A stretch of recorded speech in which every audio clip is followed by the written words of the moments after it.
Magandang umaga po sa ating lahat brothers and sisters at milyong pasasalamat sa Diyos nating lahat. Ika-13 ng Abril taong 2025.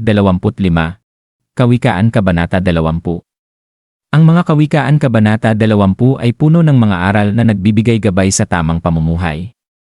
Pag-iwas sa bisyo at kasamaan, ang alak at galit ay inilarawan bilang mga bagay na nagpapababa sa dangal ng tao. Ang mga ito ay nagdudulot ng kaguluhan at pagkasira ng relasyon, kasipagan at pananagutan. Ang tamad ay walang aanihin, samantalang ang masipag ay nagtatamasa ng magandang kinabukasan, katapatan at karunungan. Ang tapat na tao ay kinikilala sa kanyang gawa, at ang karunungan ay mas mahalaga kaysa sa ginto.